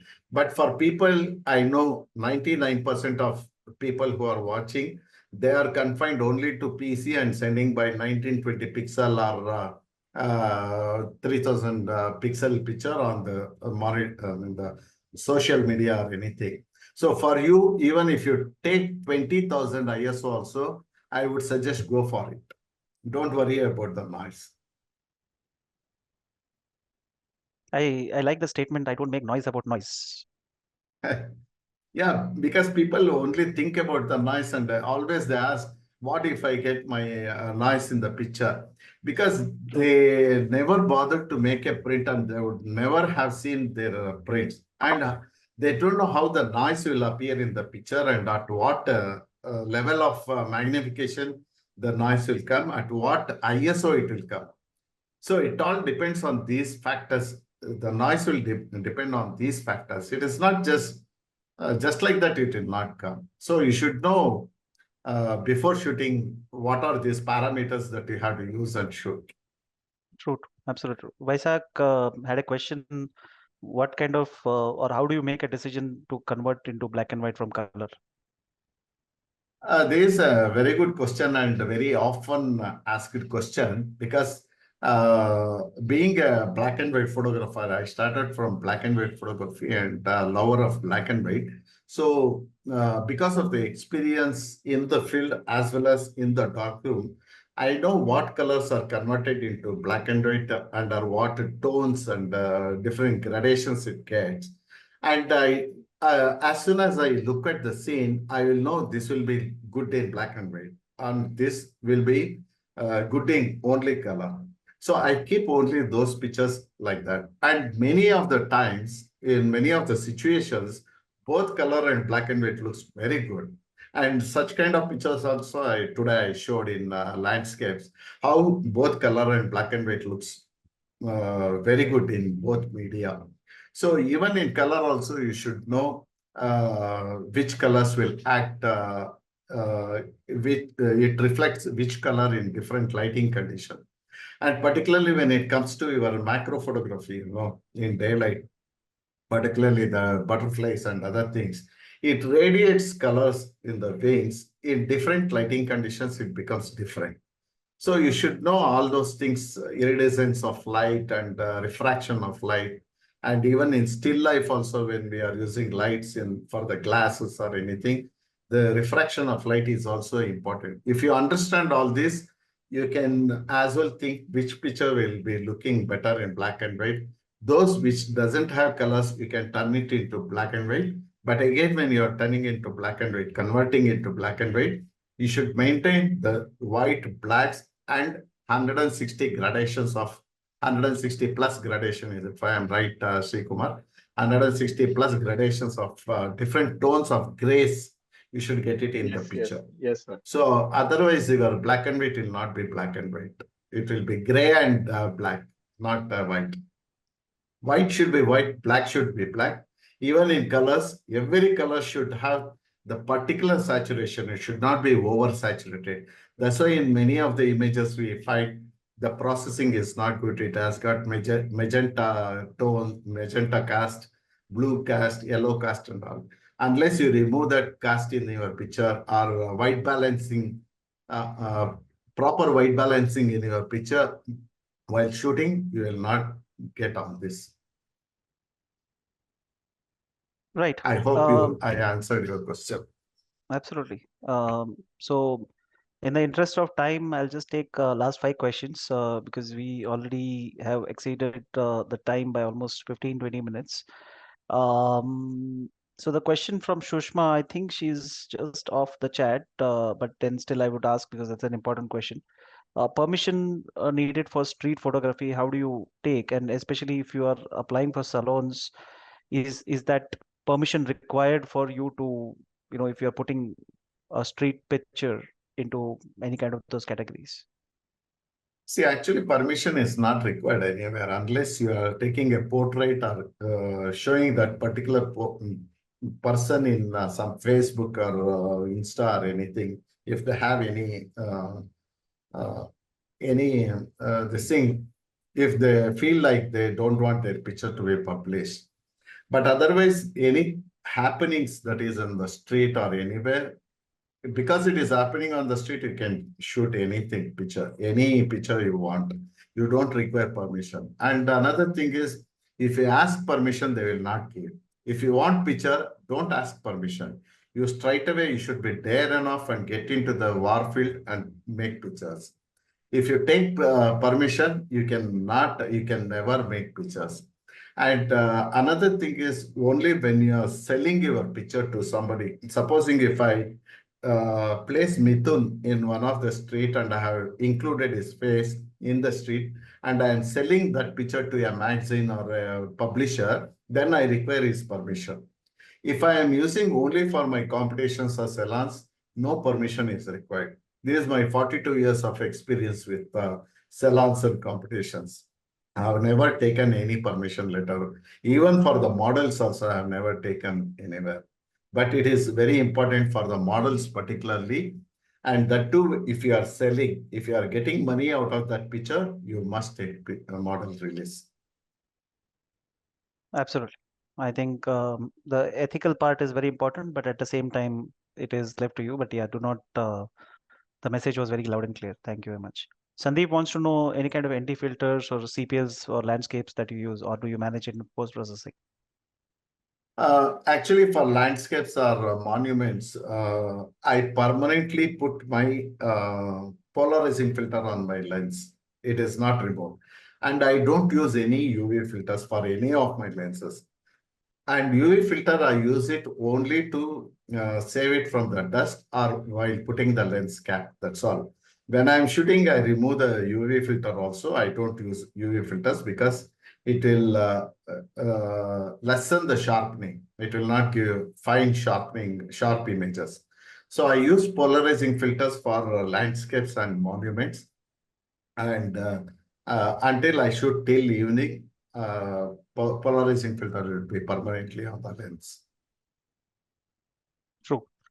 There were a couple of questions on whether you shoot in RAW or do you shoot in JPEG, and if it's RAW, then any kind of specific processing that you do for the RAW pictures before you export them. Since the day I bought my digital cameras, I'm using RAW images. Because RAW image is one file format which gives you full 100% freedom. Like you can recreate what you have seen while shooting. In JPEG, usually the film will, the camera will process the images and give you back the final image. And thereby, you have got only 15-20% approximately. You have got freedom to just tweak the image a little bit. Otherwise, RAW images are always better for professionals and serious photographers. For total amateurs, if you don't know processing or any, if you are weak in processing, stick on to JPEG and you can tweak a little bit in processing. I use only RAW image, RAW format. Absolutely true. Last three questions, Satish sir, for you. Very important question. How do you scout for locations, all these beautiful locations that you spoke about? Do you do any homeworks, or do you Google, or you just decide that I have to go here and let me go and then figure it out? I actually, usually I keep looking at different kinds of pictures and I longing to go to that particular place and look out for different kinds of cultural activities or monuments or landscape or wildlife or anything. So I scout for pictures and see what kind of images that I can make. See, usually you should get an idea from others' picture, but you should not copy others' picture. So this is very important. You should be very creative. Supposing if you are in a group of 10 people or 15 people who are standing next to each other and shooting one image, your picture should stand out. You should create such an image from a different angle, different perspective, different creative work, and your picture should stand out from others. So such kind of work you have to do it. So for this, you can take a reference from others' pictures and you can get an idea. But when you go to that particular picture, the spot, you have to scout for different angles, different places, different lighting conditions, and different subjects, all these things. It should be different from everything. True. There is a very technical question from Pranava, which is, can you give us importance of setting white balance using the 18% gray card or setting it to 5,400 kelvins? I hope Pranava, I don't know. I don't know if he is a Kannadiga. I just want to say in one Kannada sentence. This white balance and other things is all pustakada badanekai. You know what I mean.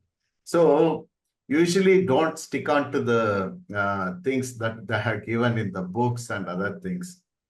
My way of working is I don't go according to 5,400 Kelvin, 3,600 Kelvin, all those things. I am paying my each camera 4 lakh rupees, 3.5 lakh rupees I'm spending. And the camera manufacturer has put about thousands of his technicians to give the perfection for the cameras and lenses that he manufactures. And we are buying it because of its highest quality. So we have to depend for everything so perfectly well, 100%, not 100%, 200% we should believe on the camera and lenses, and we will get it because the quality is like that. Nowadays, the digital build of the lenses and bodies are so fantastic. You can never imagine, you can never compare to film cameras. So in that kind of situations, whatever they have set for white balance or anything, like they have given daylight, tungsten, cloudy or anything, you just put it in daylight and forget it. And auto white balance don't keep it because camera will give according to its mind auto colors. The daylight is the best. If you are working from 6 a.m. to 6 p.m., you just forget it after putting it to daylight. You will get perfect colors everywhere. And if the color temperature changes, you change it according to what they have given. This 5400 Kelvin or 5200 Kelvin, even if it 200 Kelvin changes, the color temperature changes. The same thing they have given even in the color chart in the white balance. If you go for the daylight chart, you can tweak a little towards yellow, little towards blue, little towards green. You can tweak it and make it perfect. But how much time you have for all this in the field? You just forget it. Keep it in daylight and shoot. Even for the flash, many people in weddings I have seen, they precisely keep it at 3200 and 3400 or anything. Ultimately, their pictures are processed by somebody else, printed by somebody else, and seen by somebody else. And they will be scratching their head like anything. So don't give too much of importance for all this. Get beautiful, good picture with your minimum technical ideas and make a good picture in while processing. All these minus factors, what it happens while shooting, no, you can make it positive while processing. So you should have a very good knowledge in processing also. See, after paying 4 lakh rupees of this thing for your cameras, somebody else process for you and somebody else will make this thing for you. Means it's a waste of this thing. So you as well go for 40,000 rupees cameras and do the same. That's right. So I wanted to keep the most interesting question towards the end, which is from Dwarkesh, and I'm pretty sure as photographers, this is going to impact in a big way. It is impacting in a big way, Satish sir. So this question is all about artificial intelligence in photography, AI in photography. So he wants to know what kind of impact you feel it will happen, and do we as creative artists lose all the freedom? Will we honestly become null and void after some time because everybody will start using AI, and then where is the creativity left? To be frank with you, my intelligence on artificial intelligence is very, very less. And I have never tried my AI pictures in any of my images because as he is rightly mentioning that our creativity will be lost with the AI because everything the machine does, what is left for us? And if you just feed whatever your intentions of picture and just feed it, it will give you the final picture. So the creativity dies a lot. But for a graphic designer or for somebody else who is under that kind of requirement, it will be very fantastic. In fact, in future, the AI is going to take off because in while we were shooting film cameras, we thought nothing else can come in front of film cameras. These are final. Then the digital came. We thought digital is not going to stay for a long time, but digital is the life now. So after the digital came, we thought that is the final and nothing else. Now the mirrorless has come. It has taken over. So like this in technology, we cannot be sure that we cannot say that this is the minimum because the man's intelligence is enormous. It can go to any distance and any thinking capacities. So AI is now introducing, it may stay for some time, something else may come in future. But I think as the technology changes, we also should change. Change is irrelevant. Constant. I mean, it is most important. Yeah, so I think there are multiple thoughts around AI, of course. Of It's a course, ve- yeah. Yeah, it's a very, very vast topic. It's a controversial topic. absolutely. It's a topic that we will definitely want to do a webinar on, or a knowledge sharing seminar on, because it's important for people to understand, where to use, what to use, what is ethical, what is not ethical. But that is Correct. on to some other day. Satish sir, do you want to really know what were the stats for today? I am really eager to know about it. Yes. Okay, I will definitely, as I close, I just want to let you know we had approximately around 160 people. That's a record number that we have got in last few months. That's absolutely wonderful. There are Thank more you. than 90 people to 100 people who are still on. It's exactly 2 hours from the time we have started, exactly dot at 9. I want to close on that very happy note. There are lots and lots of people who have wished you Happy Teachers' Day. They were extremely grateful for your pictures that you have shown. Apologies for some people who felt our chat windows were disturbing your beautiful pictures. We did not have any choice because we have to keep communicating with all of you. So really sorry from the bottom of heart, but on behalf of Honeycomb, on behalf of Photostop, on behalf of HSCS, on behalf of Satish sir, Nofel, Srikumar, and each one, I want to thank all the backend team at Honeycomb who made this possible. And we would like to definitely see you into the next one, which is an offline knowledge sharing webinar in Bangalore that we already mentioned. The links will be all there onto the social media channels. Please do DM us for the registration links. We will definitely would let you know. Satish sir, thank you very much for your time. You've been speaking nonstop for Most almost welcome. close to 2 hours. I'm pretty I'm sure used you are to. exhausted. No, no, I know you. I know you are used to it. You give full day lectures as well, but doing on an online channel where you cannot see the Yes. audiences, where you are just looking at your pictures is not easy. So thanks very much. A lot of Thank people, you. your senior fellow photographers, your friends who have expressed gratitude that although they have heard you multiple times, but this was very different from what they have heard in the past. So I just want to Mm. let you know that as well. That's why I told you, if you want to know the statistics, I will definitely let you know. Yeah, yeah. Thanks everyone, and Very interesting we have answered statistics. almost yeah, sorry, we have answered all the questions that we could. Sorry if there was something that was unanswered or if it was in the chat window. For those of you who did ask for prints, Shrikumar's numbers and details were already shared. We don't worry, we will get in touch with you and definitely see what we can do for you from a print perspective. So with that, thank you very much on behalf of Honeycomb, Satish sir, for your time that you spent. Teachers Day is special. It's nostalgic Very for special all for of me today. us, kind of stuff. Thank you so much. Absolutely. Thank you Thank so you. much, Satish sir. Thank Thank you. you Thank very Thank you. you. much. Take care. Thank you Take so care. much. Take Thank you, care. Mithun. Thanks. Take care, everyone. Thank you. Bye bye. Thank you all. Bye. Bye bye.